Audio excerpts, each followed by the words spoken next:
Hello दोस्तों, कैसे हैं आप सब।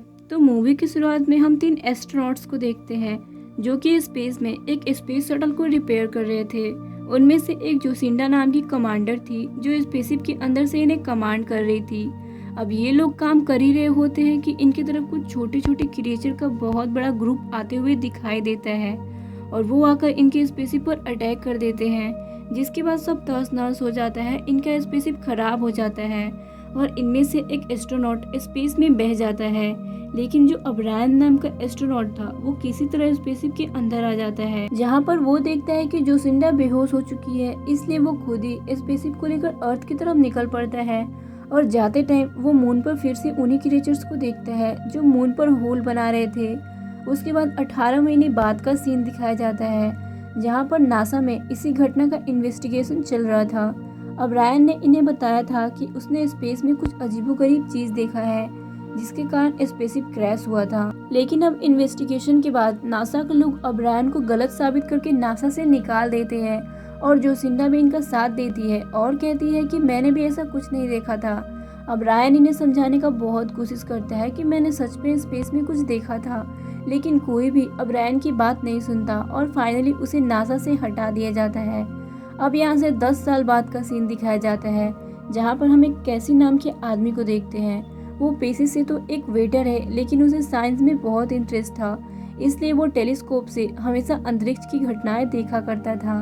तभी एक दिन वो नोटिस करता है कि मून अपने ऑर्बिट से हट चुका है और वो अर्थ की तरफ बढ़ रहा है। अब ये देखकर कैसी बहुत हैरान हो जाता है और ये बात सबको बताता है, नासा को भी बताता है, लेकिन कोई भी उसकी बातों का यकीन नहीं करता। फिर वो अब्रायन को भी ये बात बताता है, पर वो भी इसकी बातों को सीरियस नहीं लेता। इसलिए अब कैसी ये सारी बातें सोशल मीडिया पे डालता है और अपने एक्सपीरियंस के हिसाब से ये भी बताता है कि मुझे लगता है कि ये मून आर्टिफिशियल है और अंदर से पूरा खोखला है। और अब सारी दुनिया में ये न्यूज़ वायरल हो जाती है और अब नासा को भी पता चल जाता है कि वाकई मून अर्थ की तरफ आ रहा है। और जब ये लोग उस मून के बारे में रिसर्च करते हैं तो इन्हें उस पर एक बहुत ही गहरा गड्ढा दिखाई देता है और इन्हें पता चलता है कि इनके पास बस 21 दिन ही बचे हैं। उसके बाद मून अर्थ से टकरा जाएगा और धरती का विनाश हो जाएगा। इसलिए ये लोग उस मून पर एक टीम को भेजते हैं ताकि उस गड्ढे के बारे में पता लगाया जा सके। इधर अब्रायन को भी पता चल जाता है कि कैसी सही कह रहा था। अब वो कैसी से मिलने के लिए जाता है। इधर हम देखते हैं कि नासा के लोग उस मून पर पहुंच चुके हैं और वो लोग उस होल की तरफ बढ़ते हैं उसके बारे में जानने के लिए। तभी फिर से वो ब्लैक क्रीचर निकलता है और इन सब पर अटैक करके इन्हें मार देता है और नासा के लोग ये सारी चीजें लाइव देख रहे होते हैं। अब इन्हें भी समझ आ जाता है कि मून इनके तरफ क्यों बढ़ रहा है और ये भी पता चलता है कि वो क्रिएचर नैनो टेक्नोलॉजी से बने हुए हैं। अब वो मून अर्थ के काफी नजदीक आ चुका था, इसलिए अर्थ पर भूकंप और सुनामी आने लगे थे। और ये सब देखने के बाद नासा का जो हेड था वो अपनी फैमिली को लेकर किसी सेफ जगह पर चले जाने का डिसाइड करता है। पर जोसिंडा उसे कहती है कि आपको ऐसा नहीं करना चाहिए, आपको इसका सोल्यूशन निकालना चाहिए। जिस पर हेड उससे कहता है कि तुम्हें इसके बारे में कुछ भी नहीं पता, नासा ने बहुत कुछ छुपा रखा है, तुम चाहो तो ओल्ड रिकॉर्ड चेक करके सब देख लो।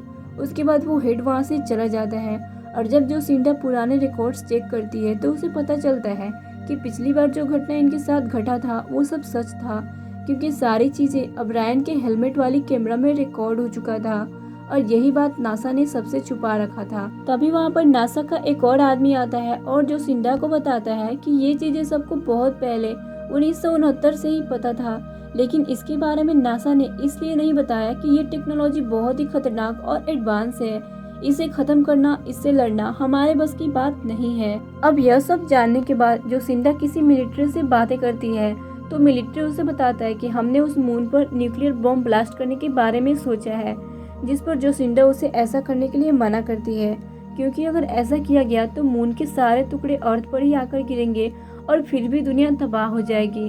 अब जोसिंडा सबको सूझबूझ से गाइड करती है, क्योंकि वो अब नासा की हेड बन चुकी थी और काफ़ी इंटेलिजेंट भी थी। अब वो डिसाइड करती है कि वो खुद मून पर जाएगी और इस प्रॉब्लम का सोल्यूशन ढूंढेगी। इसके लिए उसे अब्रायन की ज़रूरत थी, तो वो अब्रायन के पास जाती है और उससे नासा की तरफ से माफ़ी मांगती है और कहती है कि तुम सही थे और हम गलत थे, तो हमें तुम्हारी हेल्प की ज़रूरत है। और हालात को देखते हुए अब्रायन मान जाता है और ये लोग मून पर जाने की तैयारी करते हैं। आर्मी की तरफ से इन्हें न्यूक्लियर बॉम्ब भी दिया जाता है कि अगर कोई सोल्यूशन ना मिले तो चांद को ब्लास्ट किया जा सके, जिससे धरती का थोड़ा कम नुकसान होगा। अब ये लोग उस मून की तरफ जाने के लिए स्पेसशिप को स्टार्ट करते हैं, लेकिन स्पेसशिप लॉन्च ही नहीं हो पाता। तभी इनके जस्ट ऊपर से वो मून गुजरता है, जिसके कारण अर्थ की ग्रेविटी कम हो जाती है और अब ये लोग आसानी से लॉन्च कर जाते हैं और उस मून की तरफ निकल पड़ते हैं। और वहां जाकर ये लोग उस गड्ढे की तरफ बढ़ने लगते हैं। ये लोग देखते हैं कि अब चांद टूट टूट कर अर्थ पर गिर रहा है और इधर अर्थ पर पूरी तबाही फैल चुकी है। यहाँ एस्ट्रॉयड की बारिश हो रही है, ग्रेविटी अनस्टेबल हो गया है और बहुत सारे लोग मारे जा रहे हैं। फिर हम इन लोगों को देखते हैं, ये लोग उस गड्ढे के अंदर जाने का डिसाइड करते हैं और जब वो उस गड्ढे के अंदर जाते हैं तो इन्हें पता चलता है कि वो गड्ढा काफी ज्यादा गहरा है। अब इन्हें समझ आ जाता है कि ये मून सही में आर्टिफिशियल और अंदर से पूरा खोखला है। वहीं पर ये उन एलियन क्रिएचर को देखते हैं जो एक वाइट स्टार की एनर्जी को अपने अंदर एब्जॉर्ब कर रहे थे। अब इन्हें मून के बारे में पता चलता है कि इसी वाइट स्टार के एनर्जी से मून अपने ऑर्बिट में रहकर धरती का चक्कर लगाता था। लेकिन जब से ये एलियन क्रिएचर ने मून पर अटैक किया है, तब से मून अनबैलेंस्ड होकर अर्थ की तरफ बढ़ रहा है। अब ये लोग सोचते हैं कि इन एलियंस क्रिएचर को बनाया किसने है। तभी वो एलियंस क्रिएचर इन्हें देख लेता है और इनके पीछे मारने के लिए आता है, तो ये लोग उससे बचकर भागने लगते हैं और तभी इनके सामने एक होलवे आता है जिसके अंदर ये लोग एंटर कर जाते हैं और वहाँ का दरवाजा बंद हो जाता है। वहाँ पर कोई था जो अब्रायन को सारी बात बताता है कि ये एलियन क्रिएचर यहाँ से लाखों मिलियन ईयर दूर दूसरे सोलर सिस्टम का है। वहाँ के लोग बहुत एडवांस है, जो कि बड़े बड़े मशीन्स, रोबोट्स, मून, प्लैनेट्स भी बना देते हैं और उन्हीं का बनाया हुआ ये एआई टेक्नोलॉजी है जो एक दिन उन्हीं लोगों पर भारी पड़ गया और सबको मारने लगा। और वहाँ के बचे लोग बाकी के इंसानों को बचाने के लिए एक अपोलो मिशन 1969 में मून पर भेजा था, जिसका इलेक्ट्रॉनिक सिग्नल को एआई नैनो टेक्नोलॉजी ने कैच कर लिया और अर्थ के पास मून पर पहुंच गया और मून के अंदर जो एनर्जी था उसे खत्म करने लगे ताकि आसानी से पूरी धरती ही खत्म हो जाए। अब इन्हें बताया जाता है कि उस एआई नैनो टेक्नोलॉजी को इनके द्वारा लाए गए बॉम्ब से खत्म किया जा सकता है। उसके बाद अब्रायन को होश आ जाता है और उसे पता चलता है कि ये सब वो सपने में देख रहा था। अब वो खुद एआई सेंटर में जाकर उस बॉम्ब को ब्लास्ट करने का डिसाइड करता है और सारी बात अपने साथियों को बताता है। लेकिन इससे पहले कि अब्रायन जाता, केसी एक स्पेसशिप और बॉम्ब लेकर नैनो टेक्नोलॉजी की तरफ निकल पड़ता है और जाकर उसके सेंटर में बॉम्ब को ब्लास्ट कर देता है, जिसके बाद वो मारा जाता है। लेकिन अब सब ठीक हो जाता है। मून वापस से अपने ऑर्बिट में चला जाता है और अर्थ पर जो तबाही मची थी वो सब शांत हो जाता है और अब जोसिंडा और अब्रायन वापस से अर्थ पर आ जाते हैं और अपने फैमिली से मिलते हैं। और इसी के साथ ये मूवी यहीं ख़त्म हो जाती है। Thank you for watching.